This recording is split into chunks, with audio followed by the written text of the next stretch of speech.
नमस्कार साथियों, उत्तराखंड मुक्त विश्वविद्यालय का सामुदायिक रेडियो हेलो हल्द्वानी आप सुन रहे हैं 91.2 मेगाहर्ट्ज की तरंगों पर। दोस्तों, एक बहुत दुर्लभ सी शख्सियत इस वक्त हमारे साथ स्टूडियो में मौजूद हैं। आप हैं दुर्गा दत्त सुयाल जी, और एक ज़माने के आप इलाहाबाद विश्वविद्यालय से आप आचार्य आपने किया है, और पिताजी आपके स्वतंत्रता संग्राम सेनानी रहे हैं, और बहुत कहानियाँ हैं आपकी, बहुत कहानियाँ, मल्टी स्टोरीज आपकी हैं। उन कहानियों को आज हम सुनेंगे, आपके बहाने हम उस दौर को समझेंगे, उस दौर में संस्कृत का क्या महत्व था। हल्द्वानी में जो कपिला आश्रम महाविद्यालय है, स्कूल है, उसके आप शुरुआती फाउंडर रहे हैं। तो सुयाल जी, बहुत बहुत स्वागत है आपका उत्तराखंड मुक्त विश्वविद्यालय के सामुदायिक रेडियो हेलो हल्द्वानी में।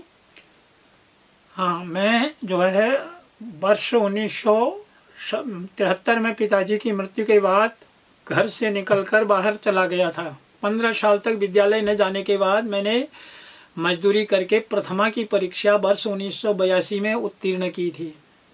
80% नंबर आए थे, और हलवाई की दुकान में काम करके मैंने प्रथमा परीक्षा पास की थी। उसको कक्षा 8 कहा जाता है। उसके बाद हरिद्वार में छत्रपति दास जी के द्वारा मैंने पूर्व मध्यमा और मनसाराम शर्मा जी के पास रहकर उत्तर मध्यमा सिद्धांत कौमुदी का अध्ययन किया उनके पास। और छत्रपति दास जी ने मेरे को शास्त्री तक का व्याकरण पढ़ाया। उसके बाद मैं बनारस चले गया। आचार्य में मैंने विश्वनाथ गुरुकुल संस्कृत महाविद्यालय कर्णघंटा से मंगला प्रसाद पाठक जी और छविनाथ पांडे जी के संरक्षण में पाणिनि व्याकरण से आचार्य की परीक्षा उत्तीर्ण की। उसके बाद साथ साथ माताजी को वृद्धावस्था में भारत के सभी तीर्थों का दर्शन कराते कराते मैंने अपनी जीवन यात्रा शुरू की थी। वर्ष 1994 में मेरा विवाह हो गया था। शादी के बाद बच्चों के भरण पोषण की चिंता के कारण मैंने दुर्गादत्त कपिलाश्रमी संस्कृत महाविद्यालय की अप्रैल 1996 से वहाँ का अध्यापन शुरू किया, और विद्यालय तभी शुरू हुआ था।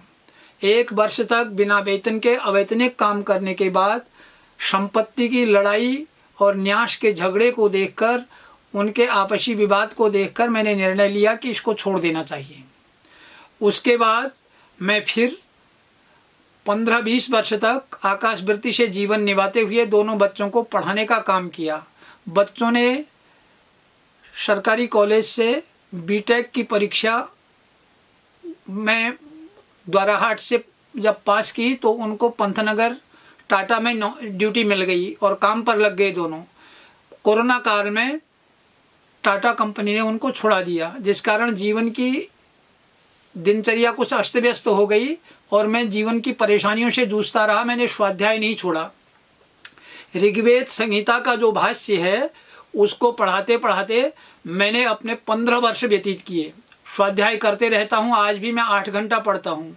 सुबह प्रातः 5 बजे घर से निकलता हूँ और हल्द्वानी आकर के गायों को भोजन कराता हूँ। उसके बाद वापस जाता हूँ 1 बजे 2 बजे। आजकल मैं ऋग्वेद संहिता का भाष्य देख रहा हूँ और पद्म पुराण का भूमिखंड पढ़ रहा हूँ। मेरे पास घर में ग्रंथों के अलावा अन्य कोई वस्तु नहीं है। मेरे को पढ़ाने वाला भी कोई नहीं है। मैं ईश्वर की कृपा से स्कूल पढ़ा हूँ। हल्द्वानी महादेवगिरी संस्कृत विद्यालय के प्रधानाचार्य और अन्य अध्यापकों द्वारा अत्यधिक उत्पीड़न के कारण मेरा जीवन अस्त व्यस्त हुआ। उन्होंने केवल चोरी करके संस्कृत विद्यालय को ख़त्म कर दिया और अपने खाने तक सीमित रहे। इसलिए मैंने नौकरी करना ही छोड़ दिया। अब निराश्रित गायों की सेवा में अपना जीवन व्यतीत कर रहा हूँ। एमए की परीक्षा मैंने वर्ष 1995 में नैनीताल से उत्तीर्ण की, जिसमें हरिनारायण दीक्षित जी ने मुझे प्रथम और द्वितीय वर्ष में अध्यापन कराया था।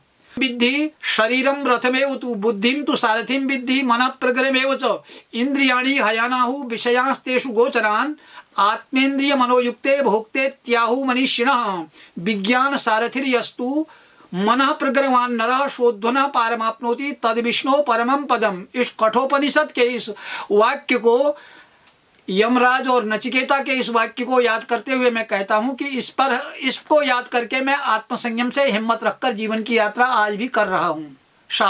दुर्गा दत्त जी, आप दिनेशपुर से हल्द्वानी आते हैं सिर्फ गायों को खाना खिलाने, क्योंकि आप पहले यहाँ रहा करते थे, अभी आपका घर वहाँ पर बन गया है, तो जिन गायों को आप यहाँ खाना खिलाते थे उन्हीं को खिलाने के लिए आप इतनी दूर से आते हैं। और क्या थी ये कहानी, गायों की सेवा का ये सिलसिला कब से शुरू हुआ? देखिए, मैंने पिताजी की मृत्यु के बाद 8 वर्ष तक गायों के ग्वाला जाकर गीता का अध्ययन किया। आज भी कोई मेरे को 700 मंत्र गीता के पूछ ले, मौखिक 18 अध्याय मुझे कंठ है, यह मैंने गायों के ग्वाला जाकर याद की। और गायों को चराते चराते फिर मैं संस्कृत पढ़ने आया, बीच में गायों को देखने का काम बंद हो गया। हमारी माताजी हमको सुबह एक रोटी दे करके जंगल भेजती थी और उसी को खा करके हम दिन भर गायों को चराते थे।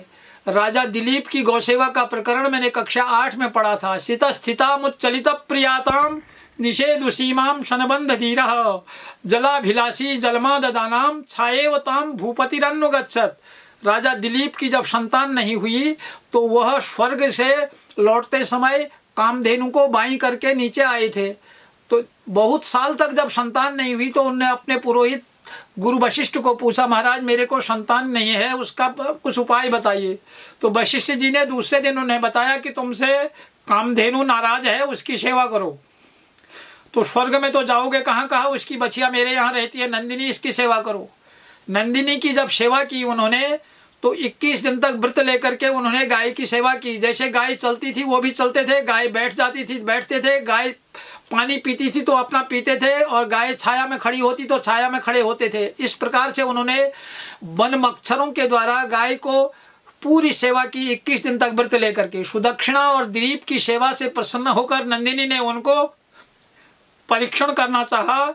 एक हिमालय की कंदरा में नंदिनी की पीठ पर एक बब्बर शेर आक्रमण करता है और उससे राजा दिलीप कहते हैं कि तुम मेरे प्राण ले लो, गुरु वशिष्ठ की गाय को हाथ मत लगाओ। तो शेर ने कहा कि पहाड़ों को पेड़ों को उखाड़ने वाला तूफान जो है पहाड़ के लिए कुछ नहीं कर सकता। राजा तुम राजा हो, ऐसी 1000 गायें दे दोगे गुरु वशिष्ठ को, मैं इसे खाकर अपना पेट भरता हूँ। तो कुछ समय तक किंग कर्तव्य मूड होते राजा दिलीप ने क्या करूं सोचा। उसके बाद अचानक एक ऐसी हवा पलटी कि वह सिंह जो था गाय की पीठ को छोड़कर उसको नोचना छोड़ करके गायब हो गया। उसके बाद गाय मुंह पर आई और उसको देख करके राजा ने अपने नेत्र खोले और कहा मुझे बहुत डर लग रहा है। तब मनुष्य की भाषा में नंदिनी ने कहा, राजन गुरु वशिष्ठ की कृपा से यमराज भी मेरे लिए कुछ नहीं कर सकता। तुम तो एक और शेर की बात करते हो, ये शेर कुछ नहीं है, ये मैंने तुम्हारी परीक्षा के लिए माया रूपी शेर तैयार किया था, ये कुछ नहीं करेगा आपका, इसलिए तुमसे मैं प्रसन्न हूं। तुम परीक्षा में अब पास हो गए हो, अब तुम बताओ क्या वरदान दूं। तो उसने कहा कि आपके हाथों से ततः शमानीय शमानितार्थी हस्तौ स्वहस्तार जितवीर शब्द वंशस्य कर्तार अनंत कीर्तिम सुदक्षिणायाम तनयम ययाचे। मेरी रानी जो सुदक्षिणा है इसके गर्भ से आपके हाथों के दिए हुए प्रसाद से मैं वंश की कीर्ति को बढ़ाने वाला पुत्र चाहता हूं। मां नंदिनी ने उनको हवन के बाद बचा हुआ शेष दूध पीने का निर्देश किया था। गुरु वशिष्ठ के आश्रम में जब हवन हुआ उसके बाद होम यज्ञ के बाद बचा हुआ गाय का दूध जो है राजा दिलीप ने ग्रहण किया और उसके बाद घर जाकर 10 वर्ष में उनके घर में 10 माह बाद एक पुत्र जन्म लेता है जिसका नाम हुआ राजा रघु। दिलीप के पुत्र भगीरथ और रघु 2 पुत्र हुए। भगीरथ गंगा जी को पृथ्वी पर लाए, रघु ने भगवान राम का वंश चलाया। रघु के पुत्र हुए अज, अज के पुत्र हुए दशरथ, दशरथ के घर में जन्मे श्री राम। यह वंश ऐसे चलाया गया है। गौ माता की सेवा हमारे सनातन धर्म में, हमारे वेदों में, पुराणों में, उपनिषदों में विस्तार से गाई गई है। महाभारत का अनुशासन पर्व सारा गायों का महात्म्य बताता है। इसलिए गायों की सेवा करके अपना जीवन का समय सार्थक हो, यह मैंने रास्ता चुना। कोई इंसान धरती पर रह नहीं गए हैं, सब उत्कोच और भ्रष्टाचारियों का और कपटियों का बोलबाला होने के कारण मैंने ये रास्ता गहराई से सोचने के बाद चुना। मैं पहले 2005 से लेकर 2022 तक हल्द्वानी में रहकर उनको खिलाता था। 2022 में मुझे किसी कारणवश डेरा बदलना पड़ा तो मैंने गायों को उतना ही छोड़ा। वर्षा होती है, गर्मी पड़ती है, जैसे भी होता है हर परिस्थिति में प्रतिदिन यहाँ आकर के मैं उनको जरूर खिलाता हूँ। ये मेरा व्रत है, जब तक शरीर चलता है यह करेंगे। कोई रास्ता बताने वाला मेरा आधार भी कोई नहीं है, मैं अकेला हूँ। केवल निराकार ईश्वर के भरोसे काम कर रहा हूँ। अगर ये काम मेरा थोड़ा खुल जाए तो उनकी ठंड और गर्मी से बचने के लिए उन गायों की रहने की व्यवस्था करता। अब वो रास्ता खुलने पर दुर्गादत्त जी, इस वक्त पे आपको संस्कृत की क्या क्या चीजें मालूम है? आप क्या जानना चाहते हो संस्कृत का? आप अपने ज्ञान का विषय बताइए। हमारे 211 उपनिषद हैं, हमारे चारों वेदों के अंतिम भाग, संहिता, ब्राह्मण और उपनिषद चारों वेदों के कितने हैं उनको जानना चाहते हो वो बता देता हूँ। एक वेद के 6 अंग होते हैं, वो बताना चाहते हो मैं वो बता देता हूँ। उसमें लिखा है अंगानि वेदाश्चत्वारो मीमांसा न्याय विस्तरः। हमारे एक वेद के 6 अंग होते हैं। 6 अंगों में से जिस अंग के बारे में आप पूछना चाहती हैं मैं वो बता देता हूँ। आप संहिता जानती हैं, पूछती हैं, ब्राह्मण पूछती हैं, उपनिषद पूछते हो कि मंत्र ब्राह्मण पूछते हो, सबका विवरण मिल जाएगा। वेद भगवान का जो नेत्र है वह ज्योतिष है, और वेद भगवान का जो कर्ण है शिक्षा घ्राणम तु वेदस्य, शिक्षा उसकी नासिका है। इस प्रकार से छंदः पादौ तु वेदस्य, वेद के जो चरण है वह छंद पाद शास्त्र है। छंदः पादौ तु वेदस्य, हस्तौ कल्प शास्त्र उनके हाथ हैं। ज्योतिषा अयनम चक्षु, ज्योतिष उनका नेत्र है। निरुक्तम श्रोत्र मुच्यते, निरुक्त शास्त्र उनका श्रोत्र है। शिक्षा घ्राणम तु वेदस्य, शिक्षा उसकी नासिका उसकी सुगंधित है, गंध को जानने वाली नासिका उनकी शिक्षा है। और मुखम व्याकरणम स्मृतम, मुख जो है उसका व्याकरण है। जो व्याकरण पढ़ता है वो वेदों का पिता कहलाता है। व्याकरण शास्त्र पर चिदंबरम के पास भगवान शंकर ने अपने डमरू को 14 बार बजाया था। व्याघ्रपाद और पतंजलि की तपस्या से प्रसन्न होकर भगवान शंकर डमरू बजाते हुए नटराज वेश में व्याघ्रपाद और पतंजलि के सामने आए थे। जब उन्होंने 14 बार अपने डमरू को बजाया, उस डमरू से जो 64 वर्ण निकले उसी से हिंदी और संस्कृत भाषा बनती है। नृत्ता वसाने नटराज राजो ननाद ढक्काम नवपंच बारम उद्धर्तु कामः सनकादि सिद्धान एतद विमर्शे शिवसूत्र जालम। भगवान शंकर के डमरू से निकले हुए या शिवसूत्र के जो 14 सूत्र हैं, इनके 64 वर्णों से सारी संस्कृत और हिंदी भाषा बनती है। वेद भी उसी से बनते हैं और शास्त्र भी उससे बनते हैं। वेद के वेदांग भी उसी से बनते हैं। वर्ण का उससे पहले वर्ण नहीं थे, 64 वर्ण हैं। अंग्रेजी में 26 वर्ण हैं और संस्कृत में 64 वर्ण हैं। इसको पढ़ने वाला व्यक्ति अपनी 7 पीढ़ी को सुनने मात्र से तार देता है।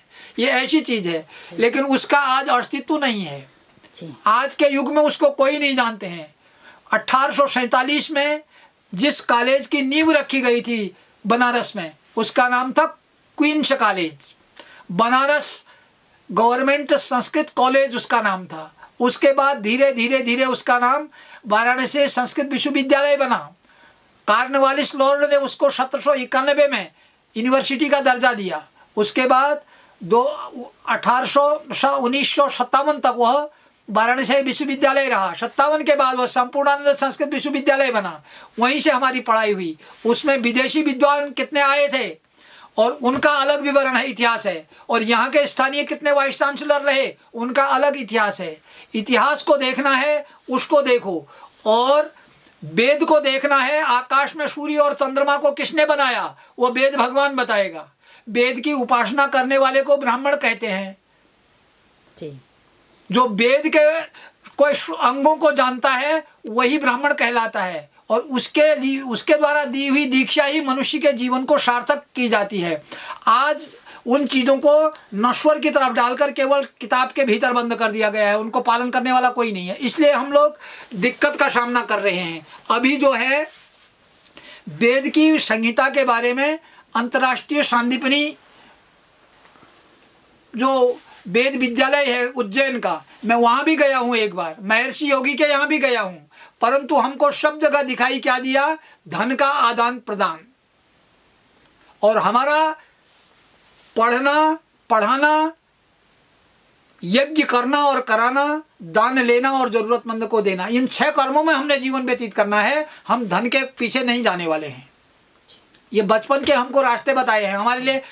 एतद् देश प्रसूतस्य, आपको कोई चीज पूछनी है, मनुस्मृति के दूसरे अध्याय में 6 प्रकार का शील बता रखा है।